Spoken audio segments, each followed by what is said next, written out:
Toronto Maple Leafs have just won their third consecutive Stanley Cup. I'm Punch Imlach, and have with me four of the superstars of the Stanley Cup playoffs, and we're going to tell you what we think is important in doing our jobs, and also try to give you some hints on how to improve yourself. First, I'd like to introduce Johnny Bauer. Johnny had the best goals against record in professional hockey in the 63-64 season. He has won the Vezina Trophy and has been an all-star. He is a phenomenal and fantastic competitor, and he has promised to tell you all his secrets except one, just how old he actually is. Fellas, the goaltender is the last line of defense and a very important position on the team. I would like to tell you a few of the requirements that are necessary if you would like to improve your ability as a goaltender. They are skating, agility, shooting, the use of your hand and stick, and the skates. Skating is important to a goaltender. We must be able to skate as well as our forwards and defensemen. A goaltender is required at times to move quickly out of a goal area in clearing the puck and must be fast and sure on the skates to get back into position. Many hours of hard skating, doing stops and starts, skating forwards and backwards, making sharp turns at different speeds will help to improve this part of your game. All this practice should be done with your full equipment on.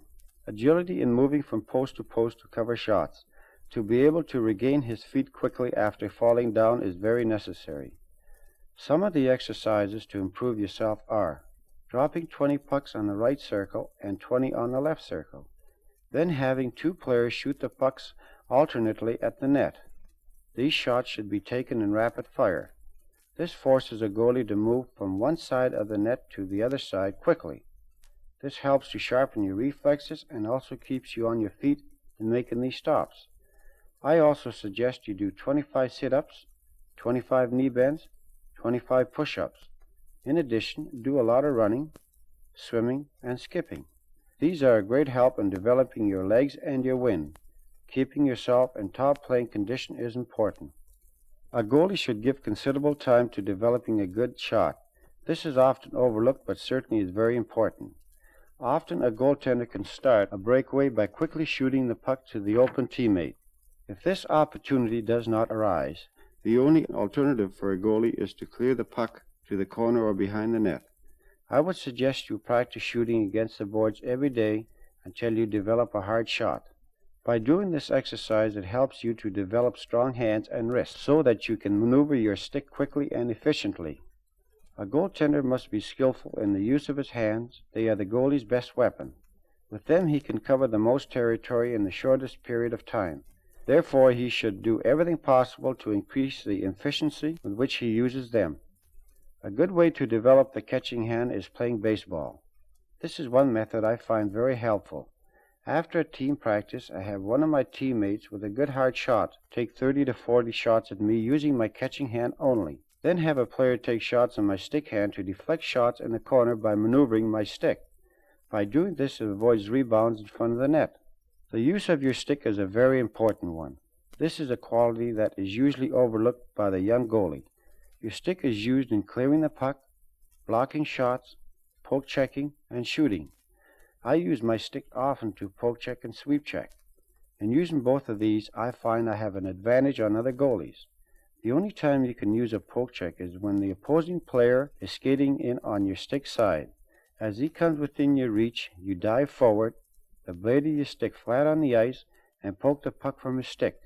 In doing this, you have taken the puck off his stick and the player out of shooting position. The sweep check works on the opposite side. In other words, the opponent must be coming in on my left side, cutting in towards the center of the net. I move out on my left foot, going down on my right knee, sweeping my stick out to hook the puck off the stick in one movement. When doing this, the stick must be turned flat on the ice. Both of these plays require split-second timing. Now I would like to mention here that one of the most vital requirements of a goalie is keen eyesight. At all times, a goalie must keep his eye on the puck. Never should a goalie lose sight of the puck, although at times I know this does happen, and it usually occurs during the scramble around the net. However, the harder you work at following the puck, the fewer times you will lose it. There are times when a goalie can use his skates to block a shot, particularly a shot on the ice. I find when a forward comes in off the right wing and shoots a hard shot along the ice at the far corner of the net that I cannot stop with my stick, I have to stop it by deflecting it with the blade of my right skate. A lot of diligent practice of this maneuver is necessary to achieve good timing. To know how to play an angle shot makes your job a lot easier. My defenseman must force the puck carrier to go to the outside. Then I skate out past the edge of my goal crease. By doing this, his target area would become smaller and therefore more difficult to score. Remember, while doing this, you must try and keep your pads closed. Also, keep your body as close to the goalpost as possible, so the player does not pick the short side. In mentioning the penalty shot, I can only stress one vital point. Let the player skating in on you make the first move. Take up a position about a foot out in the center of the goal crease and keep your eye on the puck, not the body. Many goals are scored from rebounds during pressure plays around the goal. To control the rebound as much as possible, use your hands either to catch a puck or to trap it against your body or pads. Anytime there seems to be danger of a rebound being poked in by an opponent, the goalie should not attempt to clear the puck but smother it. Another point to remember on rebounds is to stand up, as you have a better chance of getting the second shot. Screen shots are very difficult for a goaltender to handle. I feel the best way to handle this shot is to crouch low, moving from side to side, and trying to find the puck by looking between the player's legs. Failing this, a goalie relies on his defenseman to block the shot. A bouncing puck, a goaltender's nightmare. Great care should be taken with such shots, as the puck usually is twisting in the air, and it is quite possible that it will change direction in an unexpected hop. The way to play the shot is to try and reach it before it bounces, and if this is not possible, then move as close to the puck as you can, trying to keep your body in front of the puck. By now you know goaltending is a tough job. This is where courage, desire, and confidence comes in. Remember these points. Always keep your eye on the puck, stay on your feet, clear the puck quickly, and never be discouraged. And may I add, a little luck would be appreciated. Thanks, Johnny. And now Tim Horton, probably the strongest player in the league. Last year he was on the first All-Star team and runner-up for the Norris Trophy. Tim will give you young defensemen some tips. As a forward spends his time thinking about new ways to score goals, a defenseman must find new plays to prevent him from scoring. A defenseman has many duties to perform, but to begin with, we will break it down into two of the most important. Firstly, we must check the other team's players whenever they have the puck, and secondly, when we get the puck, clear it out of our own end of the rink, either by carrying it out ourselves or passing ahead to a teammate.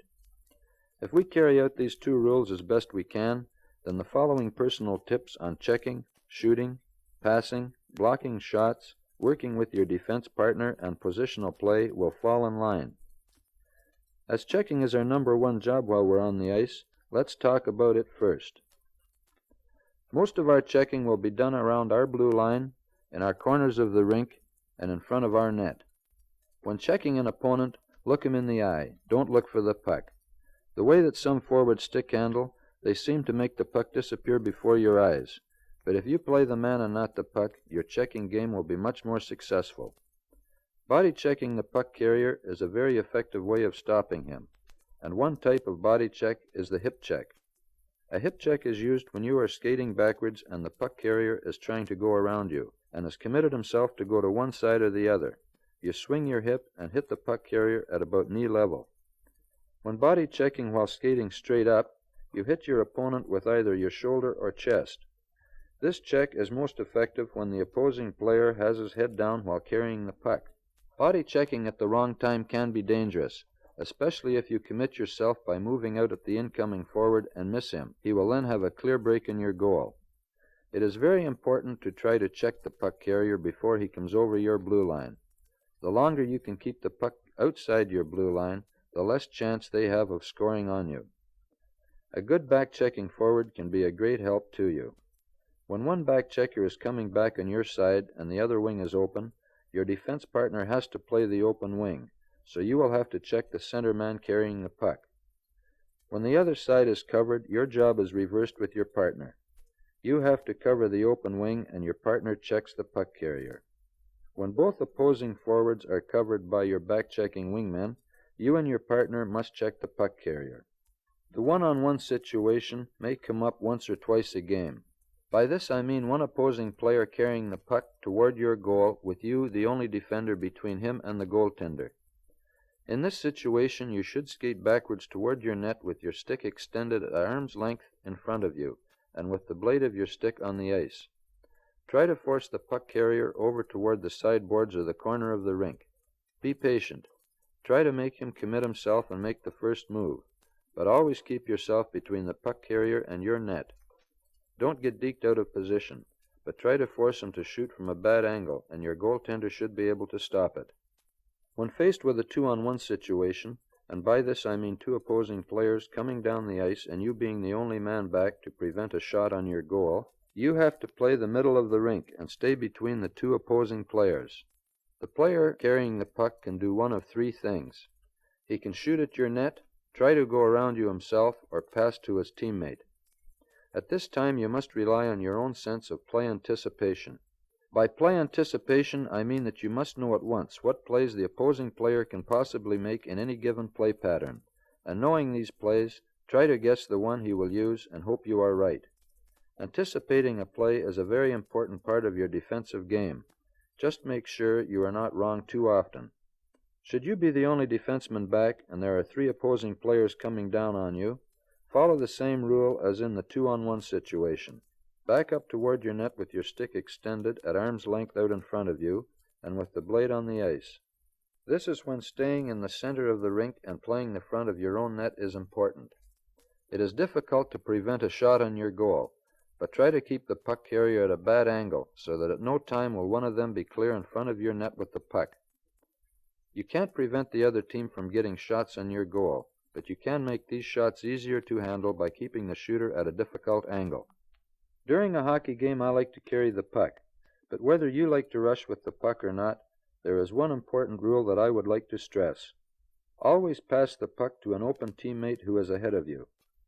One of our big jobs is getting the puck out of our own end of the rink, and this can be done easier and faster with a pass than by you carrying it out yourself. Therefore, we should spend a little time each practice session learning to pass the puck.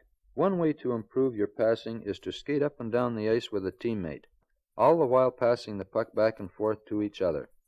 Try to lay a firm pass, far enough ahead of your teammate that he doesn't have to slow down or break his skating stride to receive it. Through this practice, you learn to control the speed of your pass and the speed your teammate is skating. Blocking shots is a part of the game that is usually done by the defenseman. I find the best way to block a shot is to go down on one knee with your stick lying flat on the ice and your free hand also on the ice beside your leg. Try to use every part of your body that's possible to block the shot. This is most effective when you are a distance of 5 to 10 feet away from the shooter. If he is any further away from you when he shoots, it would be easier to catch the puck in your hand. The advantage of going down on one knee and not sprawling on the ice to block the shot is that you can recover quickly if the forward fakes a shot and then tries to skate around you. A defenseman should have a good shot, and as most of your shots will be from around the blue line, this is the area that you should shoot from in practice. Try to keep your shot low, about 6 inches to a foot off the ice, and aim for the center of the net.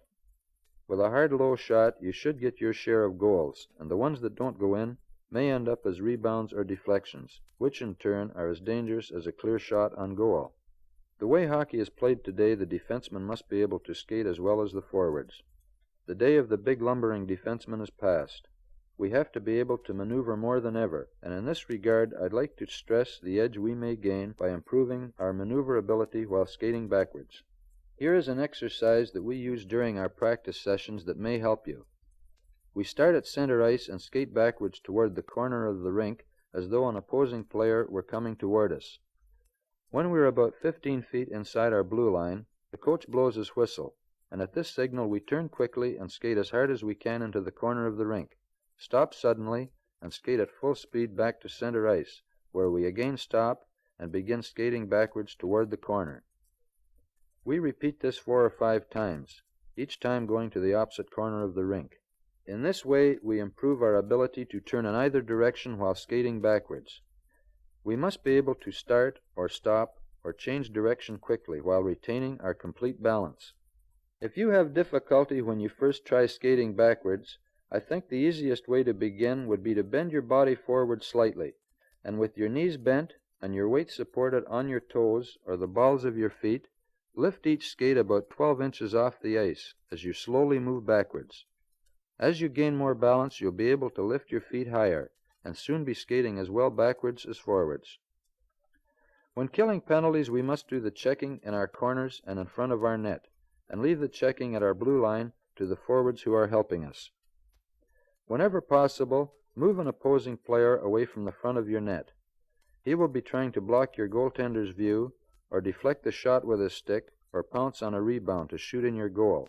So concentrate on the front of your net and clear away the loose pucks. Knowing your own players also helps.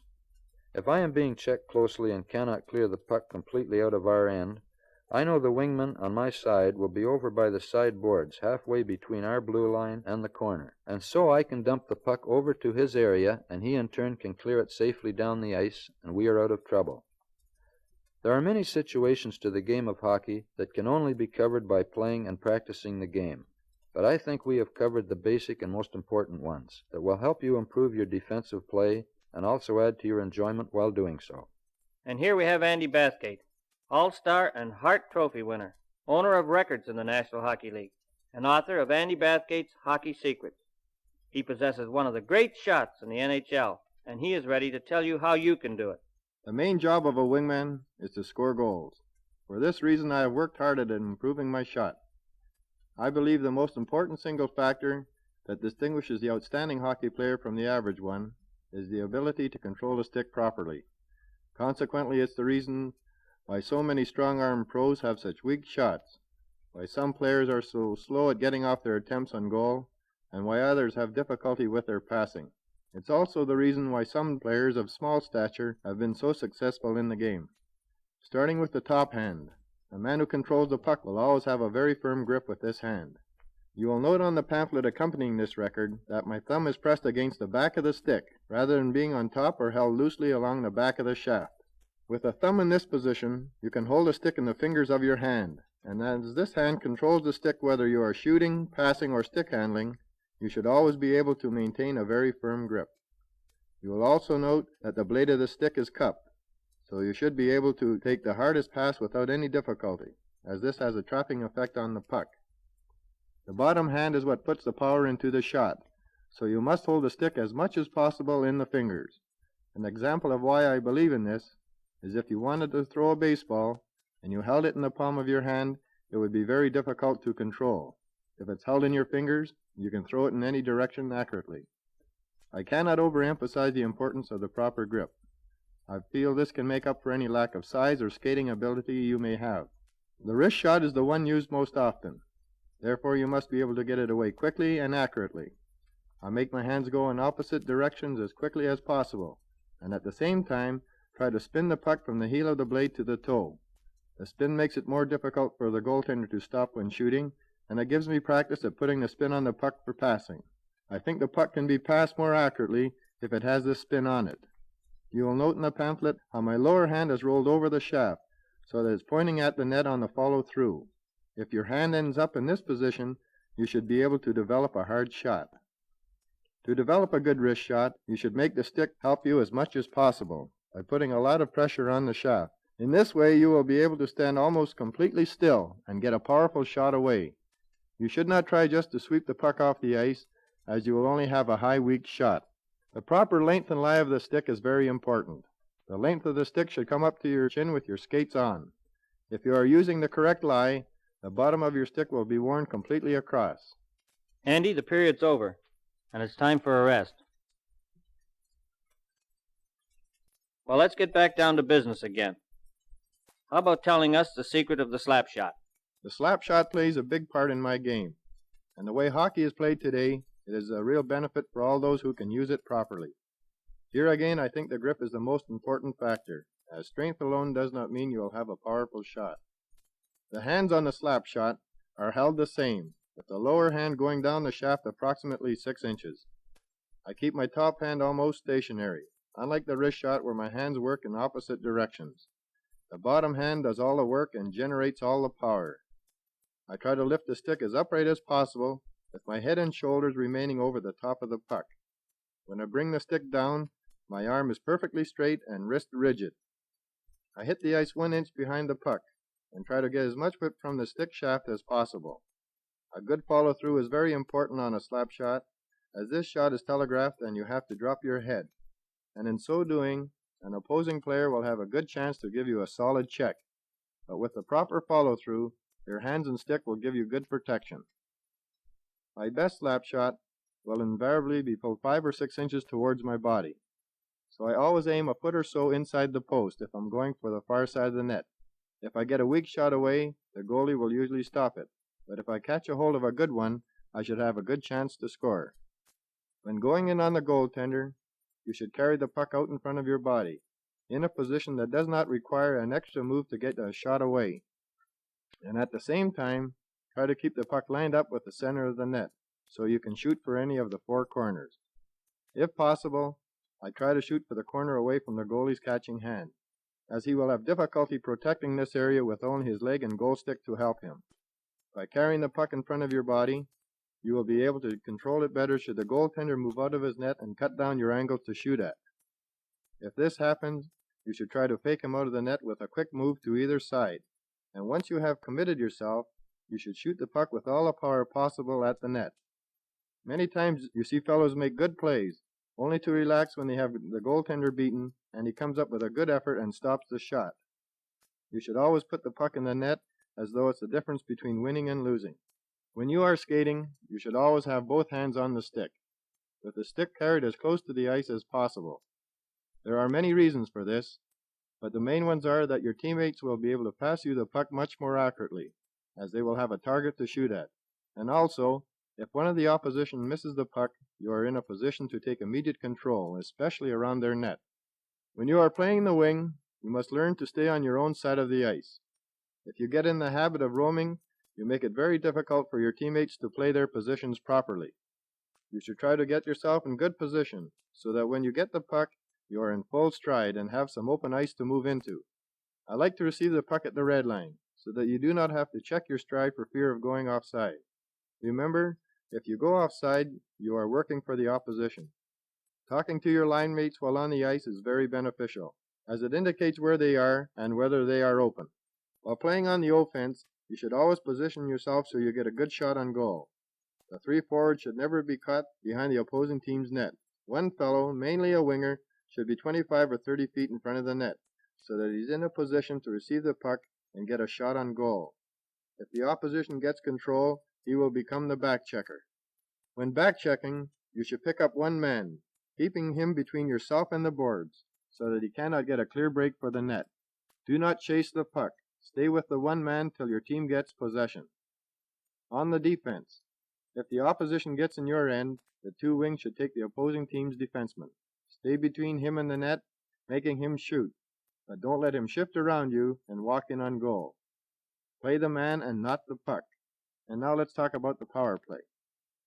When you have this advantage, you must try to control the puck as much as possible and set up some good scoring plays. First of all, when you start the play from your own end, you should all come up the ice as a unit, with the head man carrying the puck. You should be in full stride as the puck is carried or shot in over their blue line. Once in their zone, you should try to get it to the man who has the best scoring opportunity. On the point, I try to keep all the players in sight, so that when I get the puck, I know whether to pass or shoot. I must not hit the player coming out to check me, as he will likely have a breakaway. I try to keep the shot low, so that my forwards can deflect it at the net, and it's difficult for the opposing team's defenseman to stop. The better physical condition you are in, the easier the game is to play. I do a few extra exercises I feel will benefit my play. I do 20 fingertip push-ups each day to keep my arms in top condition. After practice, I carry the puck around the rink while looking over the boards 3 or 4 feet. This gives me confidence while handling the puck, as well as practice at keeping my head up. Remember, practice makes perfect. Thanks, Andy. We will now let Davy Keon, one of our outstanding skaters, Calder and Lady Byng Memorial Trophy winner, tell you what skills you should develop and how to do it. I think that the most important thing for a centerman is that he be a good skater. This does not mean that a poor skater cannot be a center. I think, though, that the majority of centers in the National Hockey League are good skaters. I would like to explain to you some of the important fundamentals of being a good skater, and they are as follows: balance and the use of the legs. I shall dwell on them individually, although they are inseparable. Firstly, I think balance is very important, the head being the balance point.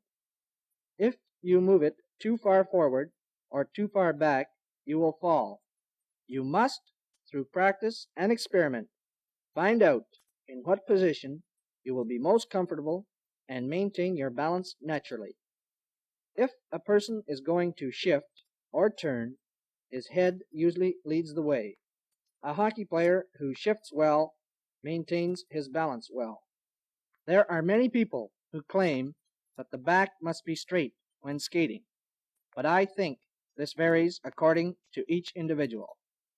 Your legs, on the other hand, should be bent at the knees so that your movements may be controlled more readily. When the knees are bent, you are able to push forward, backward, or sideways, or take a check or any body contact with ease and no loss of balance. Some people advocate skating with legs wide apart. I think this should be left up to the individual. Every person is an individual and should develop his own style. An easy way to learn to skate is to push a chair. When your skating has improved to the point that you don't require a chair to retain your balance, practice your starting and stopping. Another method to improve your skating is to start on the circle and to skate around it, following the line. Do this forwards both ways. It will help you to learn how to cut from the left wing and the right wing. This exercise can be done skating backwards also, going both ways. It will help you to turn and will help your balance. Also repeat this exercise running both ways. A fault that I find with most young hockey players is that when they stop, they always stop on their heels or on the flat part of their skate blade rather than on their toes. By stopping on your toes, you are able to push off immediately. But when you stop on your heels, you have to change position so that you can push off with the front part of your foot. When you run, you always push off the front part of your foot, not the heel. Skating is the same. Being able to use your feet in hockey can be a great asset. When a pass comes to you, you should be able to deflect the puck onto your stick by turning the blade of your skate. Or when the puck is lost in your skates, you should be able to kick it onto your stick without breaking stride. This can be a great asset if it is done properly. To learn to do this, you should get a puck and skate around the ice, just kicking the puck as you go. Do not use a stick in this drill, just your skates. If you have not done this before, you will find it very awkward to start with. Do this for about 5 minutes every time you practice. Try to do it so that you can kick the puck out of your feet with your head up. You will be surprised how useful it is to be able to control the puck with your feet. Always remember, when skating, you must have complete control of your movements. A majority of the plays start from the centerman, and he will also be carrying the puck most of the time. You should learn to carry the puck and stick handle so that at all times you will have the puck under control. You should learn to pass the puck from your forehand and from your backhand. The latter is very important because if you turn to make a pass on your forehand that you should be making from your backhand, you are giving away your play. You should learn how to flip a pass so that it will go over a checker stick. You should learn to do this backhand and forehand. One method for you to improve your passing is to take a puck and skate around the rink about 15 feet from the boards, shooting the puck at the boards at one angle and then picking up the pass when it comes back off the boards. Do this on your forehand and also on your backhand. This way, you will improve your passing and you will also improve your ability to take a pass. I may also add at this point that the most important thing for a forward is that after he passes the puck, that he get away from his check and into an opening so he can receive a return pass. Another method to improve your passing is to take a board and to lay it on the ice. Then take the puck and try to flip it over the board. Many times the puck cannot be passed on the ice. Consequently, you need to flip it in the air. This is one good way to learn the flip pass. You should learn to do this both backhanded and from your forehand. A way for you to improve your stick handling and puck control is to put chairs on the ice spaced about 10 feet apart. Then skate at them, carrying the puck, shifting around and by each chair using the figure 8. Do this only as fast as you can, controlling the puck and yourself at all times, and keeping your head up. Continue doing this until you can go back and forth both ways. Another method is to try and put the puck through the legs of the chair and pick it up on the other side. This looks very easy, but you will be surprised how many times the puck will hit the legs of the chair. Once you can do these exercises well, you will be amazed how much they have helped you.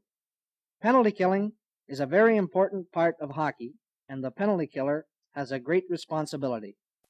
If he can keep the opposition from scoring while his team is shorthanded, he is doing a very good job.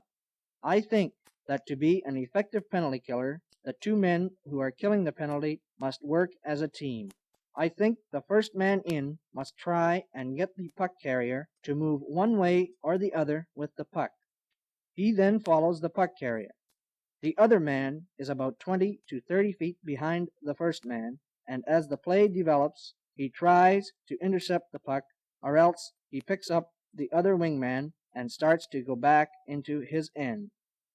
In his own end, he usually covers one point man and stays close enough to the man in the slot so that he can get a stick on him. We call this defensive system in our end the box.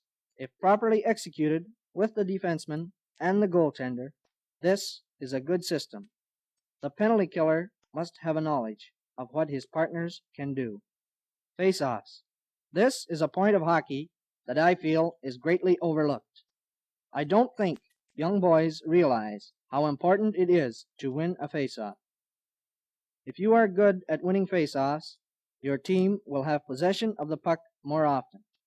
Experimenting is the best way for a young center to find out how he can best win the face-off. Watching the puck in the referee's hand at all times is one way. With the new rule, which is no body contact on face-offs, it will now require more skill. Always remember, when taking a face-off, to have some definite play in mind. Before you get ready to take the draw, make sure your teammates are all in position and are ready. Checking for any hockey player is stopping and starting. A centerman's job requires a lot of forechecking. When checking an opposing player in his own end, you should always try and move him towards the boards so that you can angle him off. If he stops suddenly, you must stop. And if he starts, you must start. You must try and work him into a position in which he will make a mistake, and then he can be checked. No body checking is needed. You must move your body, though, between the man you are checking and the puck. If you stop and start when the puck carrier stops and starts, and you look him in the eye and not at the puck, being conscious, though, of the puck at all times, you should have no trouble. As soon as your head goes down to look at the puck, a good stick handler will make you look very foolish. Thanks, fellows. And now I'd like to add some advice to both the young hockey players and coaches. To play hockey, you must be physically and mentally in the best shape possible. One complements the other. I will deal with the physical side first. You should endeavor to obtain your best weight and hold it. A few pounds overweight can slow you down, tire you in the late stages of a period or a game. If I asked you to carry around a pail filled with 2 pounds of sand, you would soon tire. I hope I was able to get my point across. I am going to make 8 suggestions, which I think you should try to follow. It will be like putting money in the bank. You'll get it all back, plus interest. 1. Get plenty of sleep. 2. Drink milk and eat lots of nourishing food. 3. Exercise to develop strength and stamina. 4. Do not smoke. 5. Work hard at your practices. We have a slogan with the Maple Leafs. The price of success is hard work. We think this is very important, so I will repeat it. Now listen carefully. The price of success is hard work, and this applies in everything you do. 6. Your equipment must fit you comfortably and be protective. This does not mean it has to be expensive. 7. Continue your studies. In hockey, you have to think for yourself, anticipate. Use your brains for split-second decisions. You go to school to develop these important qualities. 8. Have lots of desire and drive. A coach must wear many hats. He must be a psychologist, salesman, leader, and a disciplinarian. In coaching, you are dealing with human beings, and everyone is different. Some must be pushed, threatened. Others have to be humored, cajoled, encouraged by a pat on the back. You must try to find the method best suited to each individual. After you have lectured the team or an individual for mistakes, never leave them down. Build them back up. Encourage them by pointing out their strong points. A coach must convince his players that the game they are playing is the best, and that they have the ability to play the game. Above all, he must instill in the players confidence in their own ability. The players, in turn, must have confidence in their coach. Follow his instructions. A team or a ship must have somebody at the helm. If it isn't directed, it will flounder, go on the rocks, never reach its destination. Your coach knows where he's going, and he will take you safely there, so listen to him. I have left 2 points which I think are very important to the last. The first is discipline. If you haven't got it, you have nothing. Insist on it. Be strict, but you must also be fair and have patience. The second is the ability to get the best out of the material available. This, to me, is the measurement of how successful you will be as a coach. Both aspects of the game, defense and attack, are important.